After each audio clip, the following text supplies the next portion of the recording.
नमस्कार दोस्तों, कैसे हैं आप लोग। उम्मीद करता हूँ खुश होंगे, मज़े में होंगे। तो दोस्तों, जैसा कि आप जानते हैं, मैं इस चैनल पर लेकर आता हूँ नए नए ऑडियो बुक्स जो होते हैं कॉमिक्स से, नॉवेल से और स्टोरीज से। अगर आपको ऐसे कंटेंट पसंद है तो प्लीज़ मेरे वीडियोस को लाइक करें और चैनल को सब्सक्राइब करें, क्योंकि मैं ऐसे कंटेंट लाता रहता हूँ।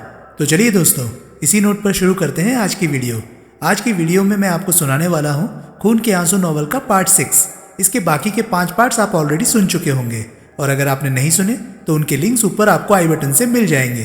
तो चलिए दोस्तों, ज़्यादा देरी ना करते हुए शुरू करते हैं खून के आंसू नॉवल का पार्ट 6। बाहर मारियो अपने साथ आए आदमियों के पास पहुंचा। आसपास फैल जाओ, उसने आदेश दिया, और जिमी की गाड़ी तलाश करो। मार्क 3 एम्बेसडर, क्रीम कलर, सामना बम्पर गायब, नंबर MDR 7311। कितनी दूर तक देखें? एक ने सवाल किया। कम से कम 1 किलोमीटर के दायरे में देखो। लेकिन दूसरा बोला, अगर वे यहाँ ठहरे हुए हैं तो गाड़ी भी तो यहीं होनी चाहिए, होटल के सामने नहीं तो आसपास। मारियो ने उसे घूर कर देखा। साले, मारियो गुर्राया, मुझे बातें सिखाता है। सॉरी बाप, अपन तो बस यूं ही। Shut up. वो सहम कर चुप हो गया। चलो काम करो। 4 आदमी 4 दिशाओं में फैल गए। जिमी की गाड़ी कोलीवाड़ा रेलवे स्टेशन के सामने पार्किंग में खड़ी मिली। आसपास पूछताछ करने से मालूम हुआ कि गाड़ी दोपहर बाद से वहीं खड़ी थी। घोटाला, मारियो बोला। गाड़ी यहाँ छोड़कर वे होटल से कैसे चले गए? शायद वे, कोई बोला, टैक्सी पर किसी के पीछे लगे हों। हो सकता है, गाड़ी दूर खड़ी है इसलिए बराबर हो सकता है। लेकिन फिर होटल वाला ये क्यों कहता है कि वे दोनों चेकआउट कर गए? उनके पास सामान नहीं, उन्होंने कमरे का पूरे दिन का भाड़ा एडवांस में भरा होगा। फिर यूँ चेकआउट करने का क्या मतलब? यूँ कमरा छोड़ने से क्या हासिल? कोई कुछ न बोला। घोटाला है, मारियो निर्णयात्मक स्वर में बोला। शर्तिया घोटाला है। क्या घोटाला है? उन लोगों की असलियत का राज खुल चुका हो सकता है। वे होटल के भीतर गिरफ्तार हो सकते हैं। जरूर इस होटल वाले की सोहल से कोई साठगांठ है क्या? सबने सहमति में सिर हिलाया। तुम लोग जाकर होटल की निगरानी करो, मैं बॉस को हालात की खबर करता हूँ। चारों सिर्फ इस सहमति में हिले। चैप्टर 3, उमर खय्याम। ये नाम था उस शानदार बार एंड रेस्टोरेंट का जो तबाही मचाने को आमादा शांताराम के बाकी 2 बच्चे भाइयों का अगला निशाना था। वो बार बखिया की मिल्कियत थी और बम्बई की हाई सोसाइटी की पसंदीदा तफरीहगाह थी। उमर खय्याम सांता क्रूज एयरपोर्ट से मुश्किल से 1 फरलांग दूर था। रात के 8 बजे थे, जबकि एक मेटाडोर में लदकर तुकाराम, देवाराम, अकरम लॉटरी वाला और उसके 6 मवाली साथी वहां पहुंचे। कफ परेड और जूहू पर हुए बम विस्फोटों की खबर उन तक पहुंच चुकी थी। अपनी कारीगरी से वे संतुष्ट थे। बिरादर, अकरम चिंतित भाव से बोला, तुम्हें पहचान लिए जाने की कोई फिक्र नहीं? ऐसी फिक्र करने की स्टेज से हम बहुत आगे निकल चुके हैं। तुकाराम बोला, हम मन में डेथ विश लेकर यहाँ आए हैं। सिर पर कफन बांध लिया है हमने। देवाराम बोला, जब मौत हमें नहीं डरा सकती तो पहचान लिए जाने की धमकी क्या डराएगी? और फिर हम कोई फिल्म स्टार है जो हम पर निगाह पड़ते ही लोग कह उठेंगे, वो रहा देवाराम, वो रहा तुकाराम। फिर भी, लेकिन तुम अपनी फिक्र जरूर करो। तुकाराम बोला, मुझे यहाँ कोई नहीं जानता। अकरम बोला, मेरे आदमियों को तो कतई कोई नहीं जानता। फिर भी कुछ नहीं। अगर मेरी फिर भी नहीं चलेगी तो तुम्हारी फिर भी नहीं चलेगी। बिरादरान, मैं तुम्हारे साथ हूँ। जैसे तुम वैसा मैं। बेहतर, लेकिन एक बात फिर भी मानो। क्या? जो प्रोग्राम भीतर होना है वो बाहर भी होना है। प्रोग्राम शुरू होने पर तुम बाहर आ जाना और भीतर दाखिल होते लोगों को संभालना। मंजूर। एक बात फिर से अपने आदमियों को समझा दो। बार के स्टाफ में से चाहे एक आदमी जिंदा ना बचे, लेकिन ग्राहकों को कोई गंभीर चोट ना आए। हमारा मिशन ग्राहकों में दहशत फैलाना है, उनके हाथ पांव तोड़ना नहीं, उन्हें जान से मारना नहीं। सुना सबने? अकरम बोला। सुना, सब संवेद स्वर में बोले। और मेरा इशारा होने से पहले प्रोग्राम शुरू ना हो। तुकाराम बोला। वो किस लिए? अकरम बोला, पहले हमें भीतर की टेलीफोन लाइनें काटनी होंगी। जूहू यहाँ से कोई ज़्यादा दूर नहीं। यहाँ हुए हल्ले की खबर अगर वहाँ पहुँच गई और कोई ट्रक भर आदमी लेकर मैक्सवेल परेरा यहाँ आ गया तो हम में से एक भी जिंदा नहीं बचेगा। पुलिस में हुई खबर भी हमारे लिए समस्या बन सकती है। देवाराम बोला, मैं समझ गया। अकरम फिर अपने आदमियों से संबोधित हुआ। सुन लिया बिरादरान? जब तक तुकाराम का इशारा ना हो प्रोग्राम शुरू ना हो। सुन लिया, सब बोले। वे 9 के 9 आदमी उस वक्त बड़े शानदार कपड़े पहने हुए थे। अकरम के एक आध आदमी की शक्ल तो जरूर उसके मवाली होने की चुगली कर रहे थे, वरना पोशाक से तो वो बड़े संभ्रांत और साधन संपन्न लग रहे थे। मेटाडोर बार से थोड़ा परे खड़ी कर दी गई। फिर 5-5 मिनट के वक्फे के साथ 2-2, 3-3 करके वे उमर खय्याम में दाखिल होने लगे। सबसे अंत में तुकाराम और देवाराम भीतर दाखिल हुए। भीतर उमर खय्याम का विशाल हॉल किसी महंगी फिल्म के सेट की तरह सजा धजा हुआ था। बाई और एक लंबा बार काउंटर था जिसके पीछे दो बहुत मुस्तैद बारटेंडर मौजूद थे। सामने एक अर्धवृत्ताकार बैंड स्टैंड था जहां एक 5 पीस ऑर्केस्ट्रा मेहमानों की दिलजोई के लिए वातावरण में रोमानी संगीत की धुनें प्रवाहित कर रहा था। बाकी हॉल में खूबसूरत मेजें बिछी हुई थी जिनमें से आधी के करीब उस वक्त खाली थी। हॉल में रोशनियों का इंतजाम भी ऐसा था जो वातावरण को और रोमानी बनाई दे रहा था। हॉल की गोल छत नीली रोशनी में नहाई मालूम होती थी और वही रोशनी छत से प्रतिबंधित होकर वातावरण में ऐसा नीलापन फैला रही थी जैसे हॉल पर छत न हो और आसमान पर पूरा चांद निकला हुआ हो। भीतर दाखिल हुए कुछ लोग बार काउंटर पर पहुंच गए और कुछ खाली मेजों पर जम गए। तुकाराम और देवाराम एक मेज पर बैठे थे। तुरंत एक स्टीवर्ड उनके पास पहुंचा। तुकाराम ने जॉनी वॉकर ब्लैक लेबल का ऑर्डर दिया। स्टीवर्ड जाने लगा तो वो बोला, सुनो सर। स्टीवर्ड चिटका, यहाँ कहीं टेलीफोन है? फ़ोन बार काउंटर पर है sir. Good, thank you. Welcome sir. एक वेटर उन्हें विस्की सर्व कर गया। तुकाराम ने अपना ग्लास खाली किया और उठ खड़ा हुआ। वो बार काउंटर पर पहुंचा। वहाँ दो स्टूलों पर अकरम और उसका एक निहायत लंबा चौड़ा आदमी बैठे थे। दोनों के सामने विस्की के ग्लास थे। एक बारमैन तुकाराम की तरफ आकर्षित हुआ। टेलीफोन, तुकाराम बोला। बारमैन ने काउंटर के नीचे से एक फ़ोन निकालकर तुकाराम के सामने रख दिया। तुकाराम झूठ मूठ एक नंबर डायल करने लगा। बारमैन वहाँ से परे हटा तो तुकाराम ने रिसीवर का माउथ पीस खोलकर उसमें से ट्रांसमीटर निकाल लिया। ट्रांसमीटर उसने जेब के हवाले किया और माउथ पीस को वापस यथास्थान फिट कर दिया। वो कुछ क्षण किसी से वार्तालाप करने का बहाना करता रहा। फिर उसने रिसीवर क्रेडल पर रखकर उसे वापस बारमैन की तरफ सरका दिया। थैंक यू, वो बोला। वेलकम सर, बारमैन बोला। तुकाराम वापस अपने टेबल पर पहुंचा। तब तक देवाराम भी अपना जाम खत्म कर चुका था। तुकाराम ने वेटर को संकेत किया। वेटर करीब आया। रिपीट, तुकाराम बोला। वेटर नए पैग ले आया। बार काउंटर वाला फ़ोन ख़राब है, तुकाराम बोला। कोई और फ़ोन नहीं है यहाँ? और तो ऑफिस में ही है फ़ोन। बस, और कहीं नहीं? नहीं साहब, बस 2 ही फ़ोन हैं यहाँ। मैं ऑफिस से फ़ोन कर सकता हूँ? मैंने बहुत ही ज़रूरी कॉल करनी है। क्यों नहीं साहब, ज़रूर। ज़रा ऑफिस दिखाओ। तशरीफ़ लाइए। वेटर उसे पिछवाड़े में बने एक ऑफिस में ले आया। वहाँ केवल एक आदमी बैठा था जिसे वेटर ने बताया कि साहब फ़ोन करना चाहते हैं। उस आदमी ने फ़ोन तुकाराम की तरफ सरका दिया। वेटर वहाँ से चला गया। तुकाराम ने रिसीवर उठा लिया और एक नंबर डायल करने लगा। बार वाले फ़ोन जैसी ही हालत उस फ़ोन की भी बनाने के लिए अब उसे एक मुनासिब मौके की तलाश थी। बाहर बार पर बैठे अकरम के पहलवान साथी को यूँ बार काउंटर पर बैठकर ड्रिंक करने की आदत नहीं थी। उसने स्टूल पर पहलू बदला तो उसकी कोहनी बगल में बैठे साहब की पसलियों से जाकर टकराई। साहब के हाथ में थमे ग्लास में से विस्की छलकी और उसकी टाई पर बिखर गई। Control your elbow, damn you, tie वाला साहब भड़क कर बोला। साला, पहलवान उसकी तरफ घूमा और आंखें निकाल कर बोला। गाली देता है? अंग्रेजी बोलकर डराता है? झगड़ा शुरू करने का उसे वो बड़ा अच्छा बहाना लग रहा था। टाई वाला साहब भी कोई कम लंबा चौड़ा नहीं था और ऊपर से नशा उस पर हावी होना शुरू हो गया मालूम होता था। मिस्टर, टाई वाला साहब अपना ग्लास मेज पर पटकता हुआ बोला। मेरे से कोई यूँ बदतमीजी की जुबान नहीं बोल सकता। ओए, नहीं बोल सकता क्या होता है? बोल तो रहा हूँ मैं जुबान खींच लूँगा। पहलवान, अकरम उसके कान में फुसफुसाया। अभी नहीं, अभी हमें तुका का इशारा नहीं मिला। फिर वो टाई वाले साहब की तरफ घुमा। इसकी परवाह मत करो साहब, ये अपने होश में नहीं है।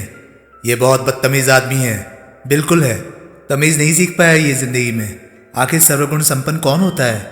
ये तो साला समझता होगा सर्वगुण संपन्न अपने आप को। पहलवान बोला। तुमने फिर गाली दी? साहब कहर भरे स्वर में बोला। ओए जा, काम कर अपना। दी तो दी। साहब मुट्ठियाँ बीचे पहलवान की तरफ बढ़ा। अकरम झपट कर दोनों के बीच में आ गया।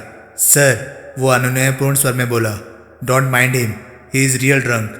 आई विल टीयर हिम अपार्ट। साहब दांत पीसता हुआ बोला। सर, कहना मानिए, मैं आपके भले के लिए कह रहा हूँ। वापिस अपने स्टूल पर बैठ जाइए, वरना क्या होगा? तभी अकरम को हॉल के दूसरे सिरे पर तुकाराम दिखाई दिया। उसने अकरम को इशारा किया। अकरम ने सहमति में सिर हिलाया। मैं क्या बताऊं? एकाएक वो पहलवान और साहब के बीच में से हटता हुआ बदले स्वर में बोला। खुद ही देख लो, वरना क्या होगा? साहब पहलवान पर झपटा। पहलवान ने बड़े इत्मीनान से उसे रास्ते में ही थाम लिया। उसका घुटना नीचे से उठा और साहब की टांगों के बीच में टकराया। फौरन साहब का जिस्म दोहरा हुआ और उसका सिर उसके घुटनों में जा लगा। पहलवान ने एक घूंसा उसकी पीठ पर जमाया तो वो 2 स्टूलों के बीच में ढेर हो गया। सब कुछ पलक झपकते ही हो गया। बारमैन ने वो नज़ारा देखा तो वो नेत्र फैलाए उसकी तरफ बढ़ा। साहब, वो हैरानी से बोला, ये क्या किया आपने? ओए, ड्रिंक ला। पहलवान ने अपना एक घूंसा इतनी ज़ोर से काउंटर पर जमाया कि कई ग्लास उछल गए। कैसी सर्विस है यहाँ? क्या बार है ये? साहब, सांप का बच्चा। और पहलवान का एक वजनी घूसा बारमैन के जबड़े पर पड़ा। दूसरे बारमैन ने यह नज़ारा देखा तो वह जोर जोर से हाथ हिलाकर किसी को करीब बुलाने लगा। पहलवान ने एक स्टूल उठाया और उसे पूरी सख्ती से पीछे बोतलों और ग्लासों से भरे सेल्फों पर देकर मारा। कांच टूटने की भयंकर झंझनाहट से वातावरण गूंज गया। तब कहीं हॉल में मौजूद लोगों की तवज्जो बार की तरफ गई। एकाएक बैंड बजना बंद हो गया। बार का एक भारी भरकम गार्ड पहलवान की तरफ झपटा। तब तक वैसा प्रोग्राम हॉल में भी शुरू हो चुका था। कुछ लोग एकाएक आसपास की टेबलों पर बैठे मेहमानों से खामखा उलझने लगे थे। देवाराम ने अपनी जेब में से एक हथौड़ा निकाला। उसने उसका एक वार जोर से बगल की मेज पर किया। मेज टूट गई और उस पर रखे गिलास और प्लेटें नीचे जाकर गिरे। मेज पर बैठी युवती एकाएक जोर जोर से चीखने लगी। उसका साथी युवक हक्का बक्का सा देवाराम का मुंह देख रहा था। देवाराम ने युवक की छाती पर हथौड़े से हल्की सी दस्तक दी। युवक अपनी कुर्सी समेत पीछे उलट गया। साहब को समझा देना, देवाराम कहर भरे स्वर में युवती से बोला, कि ये आगे से तफरीह के लिए तुम्हें कहीं और ले जाया करे। ये घटिया जगह है, समझ लो यहाँ प्लेग फैलने वाली है। युवती ने जोर से अपने होंठ काटे। उसकी कटोरियों से बाहर उबली पड़ रही आंखें अपने सामने लहराते हथौड़े पर टिकी हुई थी। अब हॉल में बुरी तरह कोहराम मच गया था। अकरम के आदमी मेज कुर्सियां तोड़ रहे थे, लोगों को पीट रहे थे और उन्हें सलाह दे रहे थे कि भविष्य में वे वहाँ ना आए। सबको डंडे के जोर पर समझाया जा रहा था कि वो जगह उनकी तंदुरुस्ती के लिए खतरनाक साबित हो सकती थी। जो गार्ड पहलवान पर झपटा था, पहलवान ने उसे सिर से ऊंचा उठाकर काउंटर पर पटक दिया था। काउंटर टूट गया था और गार्ड वहां से दोबारा नहीं उठा था। एक बारमैन तेजी से टेलीफोन पर कोई नंबर डायल कर रहा था। दो वेटरों ने एकाएक पहलवान को पीछे से पकड़ लिया। पहलवान ने उन्हें फिरकने की तरह घुमाकर अपने सामने किया और उनके सिर आपस में टकरा दिए। हरामजादो, वो गर्जा, कहीं और जाकर नौकरी करो, ये कोई जगह है रिजक कमाने की। वहां के प्रोग्राम से संतुष्ट अकरम अपने एक आदमी के साथ बार से बाहर चला गया था। देवाराम जैसा हथौड़ा अब तुकाराम के हाथ में भी था। दोनों कहीं खोपड़ियां खोल चुके थे। तभी तुकाराम को एक व्यक्ति के हाथ में रिवॉल्वर दिखाई दी। वो पहलवान को अपना निशाना बनाने पर आमादा मालूम होता था। तुकाराम ने एक बोतल फेंक कर मारी। वो आदमी केवल एक ही गोली चला पाया था कि रिवॉल्वर उसके हाथ से छिटक कर परे जा गिरी। गोली की आवाज़ से पहलवान का ध्यान उसकी तरफ आकर्षित हुआ। वो लपक कर उसके पास पहुंचा। उसने उसकी गर्दन थाम ली। तू कौन है? वो दहाड़ा। मैनेजर, वो मिमियाया। जाकर कहीं और नौकरी तलाश कर मैनेजर के घोड़े। पहलवान ने गर्दन थामे थामे ही उसे ऊंचा उठा लिया। जब मैं दोबारा यहाँ आऊँ तो तू मुझे यहाँ दिखाई नहीं देना चाहिए, समझ गया? मैनेजर के मुंह से बोल न फूटा। पहलवान ने गेंद की तरह उसे परे उछाल दिया। तभी किसी ने पीछे से विस्की की एक बोतल उसके सिर पर जमाई। बोतल के परखच्चे उड़ गए। पहलवान की खोपड़ी खुल गई, लेकिन पहलवान एक बार तनिक लड़खड़ा कर संभल गया। आंखों में खून लिए वो वापस घूमा। उसे अपने सामने एक हक्का बक्का सा स्टीवर्ड दिखाई दिया। उसे पहलवान आदमी नहीं, कोई दैत्य लग रहा था, जो इतनी भीषण चोट खाकर भी अपने पैरों पर खड़ा था। कौन सी थी? पहलवान खा जाने वाली निगाह से उसे घूरता हुआ बोला। ओल्ड स्मगलर, वो घिघियाया। अपने सिर से बहकर होठों पर पहुंच गई कुछ बूंदों को पहलवान ने अपनी जुबान से चाटा और फिर बोला, ठीक है, समझ ले तेरी जान बच गई। उसका एक प्रचंड गुस्सा स्टीवर्ड की खोपड़ी पर पड़ा। स्टीवर्ड वहीं रेत के बोरे की तरह भरभरा कर गिर गया। दोबारा तेरी सूरत यहाँ ना दिखाई दे, समझ गया? वातावरण में हाहाकार मचा हुआ था। लोग एक दूसरे को रौंदते हुए बाहर भागने की कोशिश कर रहे थे। तुकाराम ऑफिस में घुस गया था और देवाराम किचन में। दोनों बाहर जैसी ही हालत वहां की बनाए दे रहे थे। पहलवान अब एक कुर्सी उठाकर उसे पूरी शक्ति से अपने चारों तरफ घुमा रहा था। जो कोई भी बदकिस्मती से कुर्सी की चपेट में आ जाता था वही फर्श चाट जाता था। तुकाराम ऑफिस से बाहर निकला। काफ़ी है, वो चिल्लाकर बोला, अब चलो। देवाराम किचन से बाहर निकला। वो अपने सामने एक खाना ढोने वाली ट्रॉली धकेल रहा था। ट्रॉली को धकेलता हुआ वो भीड़ में घुसा तो ट्रॉली की चपेट में आकर लोग दाएं बाएं गिरने लगे। जो कोई भी लौटकर यहाँ आए, ट्रॉली धकेलता हुआ वो चिल्लाया। वो पहले घर में अपना कफन खरीद कर रख कर आए। चलो, तुकाराम फिर चिल्लाया, चलो। बाहर अकरम उमर खय्याम के दर्जन भर ग्राहकों को मामूली ठोक पीट के बाद, लेकिन उन्हें मौत की दहशत खिलाकर वहां से रुखसत कर चुका था। हर किसी को उसने बड़े इत्मीनान से समझाया कि उमर खय्याम अब उन जैसे लोगों के लिए सेफ जगह नहीं रही थी। कल से वे कहीं और जाएं। दोबारा वहां लौटने पर उनकी जान जा सकती थी। एक आदमी कुछ ज़्यादा सुरमा निकला था। उसने अकरम से दो दो हाथ करने की कोशिश की थी। परिणाम स्वरूप वहां आया वही एक इकलौता आदमी साबित हुआ था जो हॉस्पिटल केस बना था। एक अन्य ग्राहक को उसने उंगली भी नहीं छुई थी, लेकिन उसने उसकी नई मर्सिडीज कार की विंडस्क्रीन और हेडलाइट तोड़ डाली थी। उस मेहमान के चेहरे पर ऐसे भाव आए थे जैसे अगर अकरम ने उसकी खोपड़ी खोल दी होती या उसके कुछ दांत निकाल दिए होते तो उसे कम ऐतराज़ होता। दोबारा यहाँ ना आना, अकरम बोला। यहाँ छूत की बीमारी फैलने वाली है। मैं दिल्ली जाकर रहूँगा, वो भर्राए स्वर में बोला। अपनी टूटी मर्सिडीज से उसकी निगाह नहीं हट रही थी। मैं घर बैठकर पिया करूँगा, वो कातर स्वर में बोला। शाबाश शाबाश। तभी उसके साथी बार से बाहर निकलने लगे। सब वहाँ से कूच कर गए। वे मेटाडोर पर सवार हो गए। मेटाडोर वहाँ से भाग निकली। हमारा क्या नुकसान हुआ, अकरम बोला। उसने देखा तुकाराम की दाईं आंख के नीचे से गाल कट गया था। एक आदमी की बाँह टूट गई थी और पहलवान की खोपड़ी से खून बह रहा था। बाकी सब सही सलामत थे, कोई खास नुकसान नहीं हुआ। उसने खुद ही अपने सवाल का जवाब दिया। मुझे डर था कि हम में से किसी की लाश न बिछ गई हो। पहलवान, तेरे सिर पर बोतल पड़ी थी? हाँ, पहलवान बोला, लेकिन मेरे पसंद की ब्रांड की। अभी तक भी मैं ओल्ड स्मगलर चाट रहा हूँ। सब हंसे। अकरम तुकाराम की तरफ घुमा। राजी, वो बोला, ठीक हो गया प्रोग्राम? हाँ, तुकाराम भावहीन स्वर में बोला। शुक्रिया। सलाउद्दीन देखने में जितना नरम दिल शख्स लगता था, हकीकत में उससे कहीं ज़्यादा बेरहम निकला। उसने खुद अपने हाथों से बाबू और जिमी की लाशों के इतने टुकड़े किए कि वे 4 सूटकेसों में समा सके। फिर कमरे में से खून का एक मामूली से मामूली निशान खोजकर मिटाया गया। चारों सूटकेस प्रत्यक्ष होटल से कूच की तैयारी करते खास लखनवी अंदाज के नवाब साहब वागले और उनकी बुरका नशीन बेगम विमल के साथ रिसेप्शन पर पहुंचा दिए गए। नवाब साहब ने अपना बिल चुकाया, सलाउद्दीन को खुदा हाफिज कहा और उसके द्वारा बुलाई गई टैक्सी पर अपने चारों सूटकेस और बेगम साहिबा के साथ सवार होकर वे रेलवे स्टेशन की तरफ रवाना हो गए। टैक्सी अभी मोड़ नहीं घूमी होगी कि वहां पर पुलिस की एक जीप पहुंच गई। उस जीप पर पुलिस इंस्पेक्टर की वर्दी पहने मारियो सवार था और चारों हवलदार भी उसी के आदमी थे। लेकिन होटल की तलाशी किसी काम न आई। तब तक चिड़िया उड़ चुकी थी। उसे ना वहाँ अपने साथी मिले और ना सोहल और सोहल का कोई साथी। अपनी नाकामी पर झुंझलाता और हाथ मलता वो वहाँ से वापस लौट आया। लेकिन फिर भी मराठा से उसकी मुकम्मल उम्मीद ना टूटी। उसकी निगरानी का प्रोग्राम उसने तब भी जारी रखा।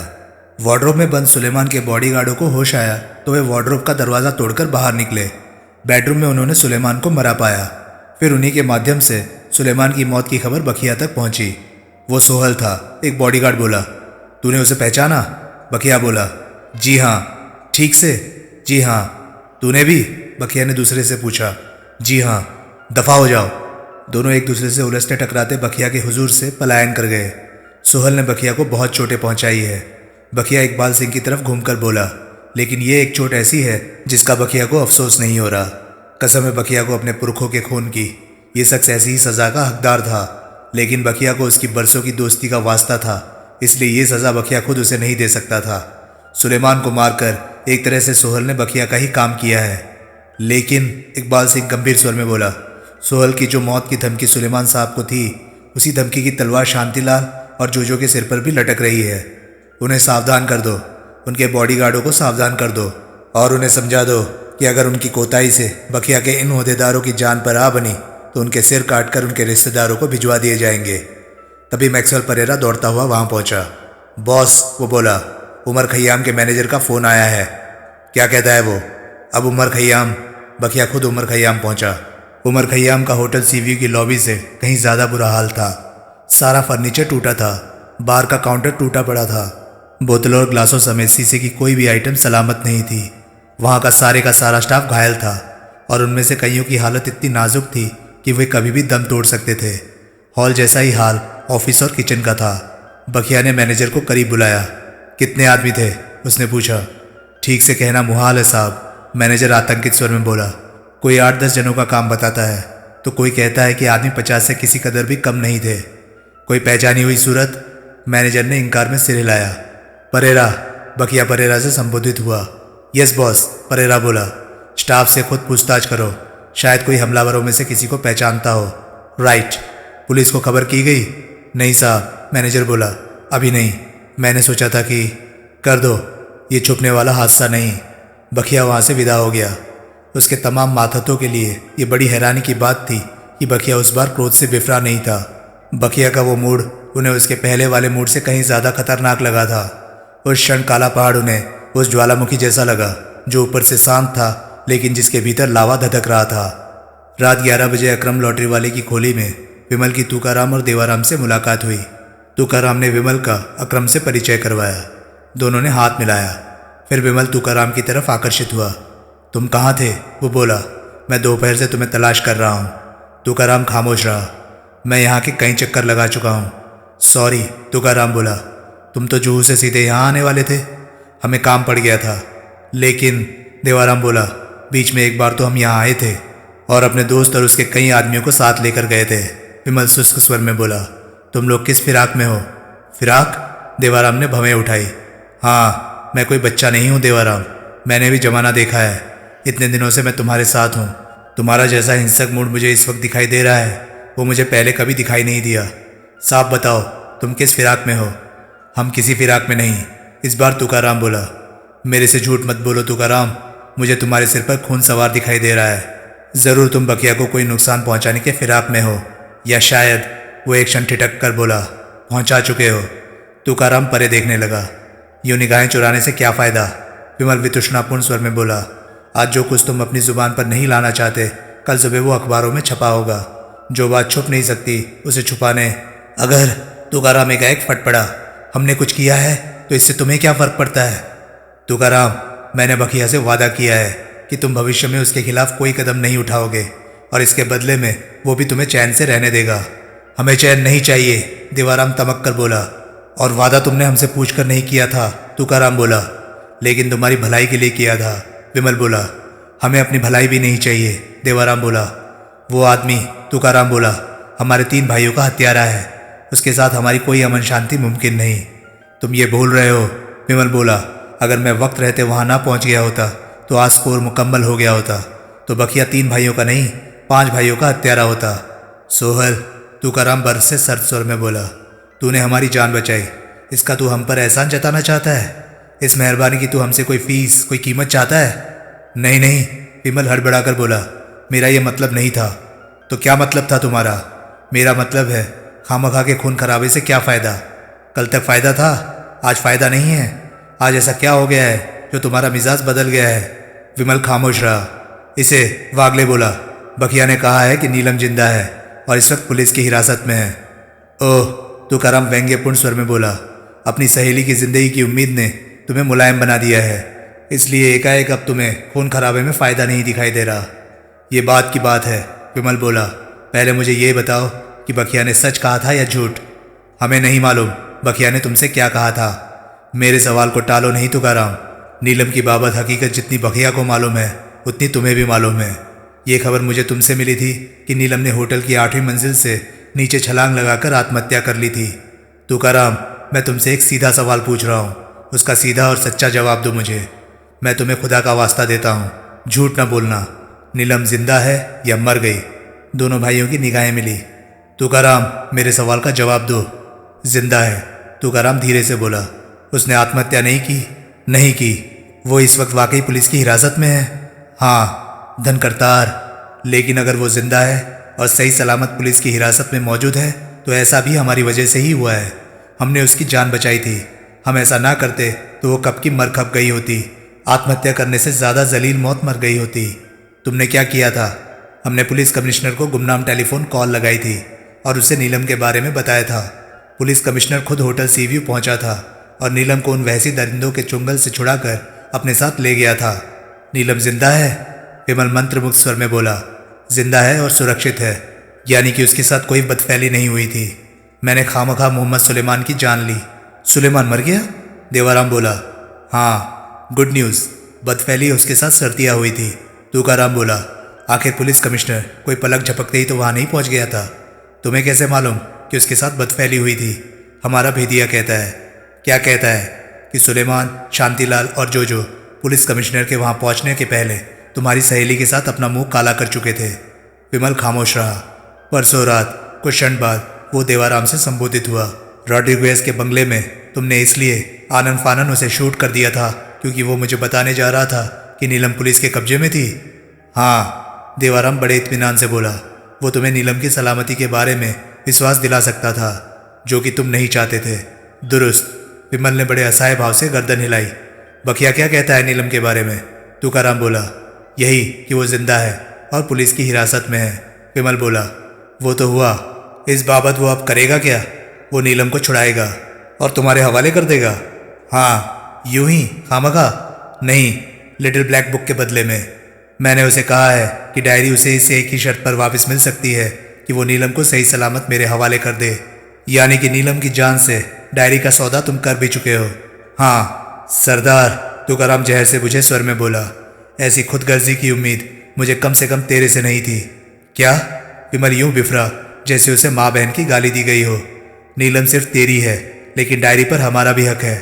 इस डायरी को हासिल करने के लिए तेरे साथ मेरे भाई ने भी अपनी जान को दांव पर लगाया था। तूने साझे की चीज का सौदा ऐसी चीज से किया जो सिर्फ तेरी है। बखिया से ऐसा सौदा करते वक्त तुझे एक क्षण के लिए भी ख्याल आया कि इस बारे में तुझे हमसे भी पूछना चाहिए था? अगर नीलम तभी बखिया के पास होती तो तू तो बखिया को डायरी सौंपता और नीलम को साथ लेकर चलता बनता बम्बई से। हमारा तो ख्याल भी ना आता तुझे। डायरी मेरे पास नहीं, वागले के पास है, सिर्फ महफूज रखने के लिए। तू डायरी उससे वापस मांगता तो क्या वो तुझे ना देता? विमल का सिर झुक गया। तुकाराम जो कह रहा था सच कह रहा था। तुकाराम की पारखी निगाहों ने विमल के अंतर्मन को सही और साफ पहचाना था। और तूने ये नहीं पूछा? कुछ क्षण की खामोशी के बाद तुकाराम बोला कि हमने ये झूठ क्यों बोला कि नीलम मर चुकी है? क्यों बोला? विमल के मुंह से निकला। क्योंकि नीलम के साथ हुई बदफैली और उसकी मौत ही तुझे आफत का परकाला बनाए हुए थी। कंपनी के खिलाफ तूने जितनी तबाही मचाई, अपनी सहेली के नापाक अंजाम से बिफर कर मचाई। अगर तुझे पता लग जाता कि नीलम जिंदा है तो तू पेशाब की झाग की तरफ बैठ गया होता। फिर तू हमारे किस काम आता? तुमने अपना मतलब हल करने के लिए मुझे मोहरा बनाया।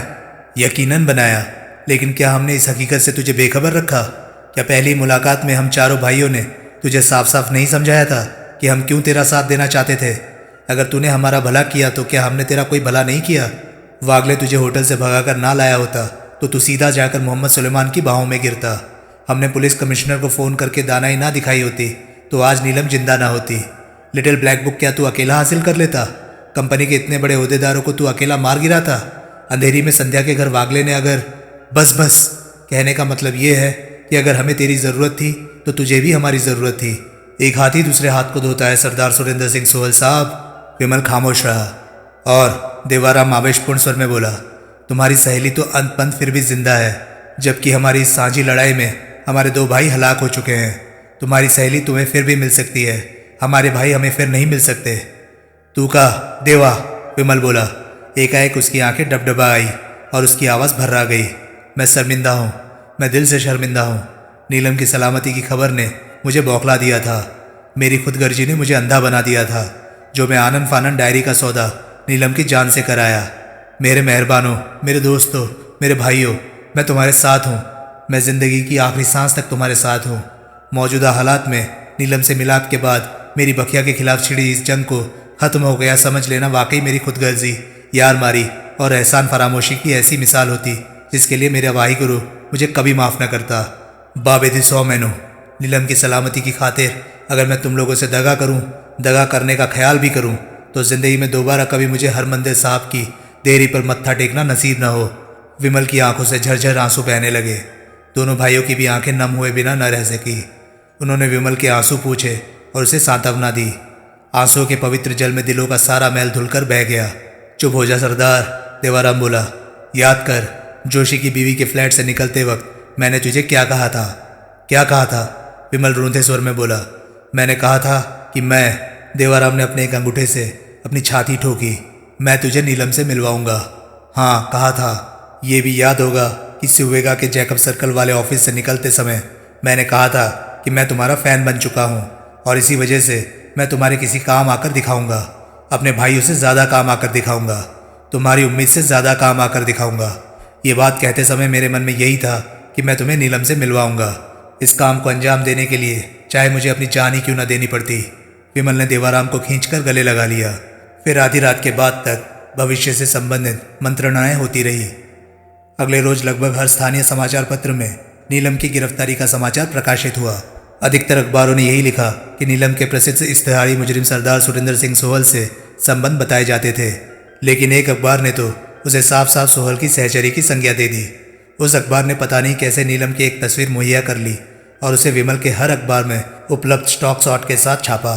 उसी अखबार ने अपने संपादकीय में इस बात के लिए पुलिस की बहुत भर्त्सना की कि सोहल की सहचरी की गिरफ्तारी की अत्यंत महत्वपूर्ण खबर को पुलिस ने 3 दिन तक दबाकर रखा था और एक गुमनाम टेलीफोन कॉल की वजह से अगर अभी भी अखबार को इस हकीकत की खबर ना लगी होती तो अभी पता नहीं और कब तक पुलिस खुद अपनी तरफ से प्रेस को इस खबर की भनक ना लगने देती।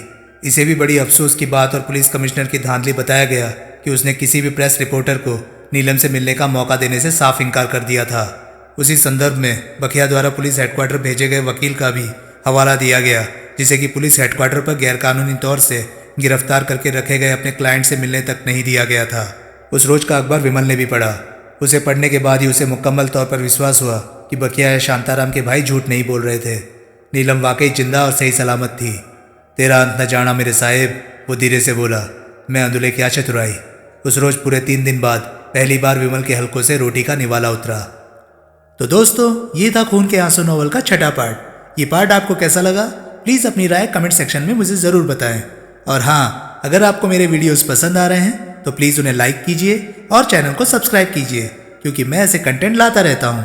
तो चलिए दोस्तों, मैं मिलता हूँ अब आपसे अगली वीडियो में। तब तक के लिए नमस्कार, गुड बाय, सेफ रहिए, खुश रहिए, मज़े करिए।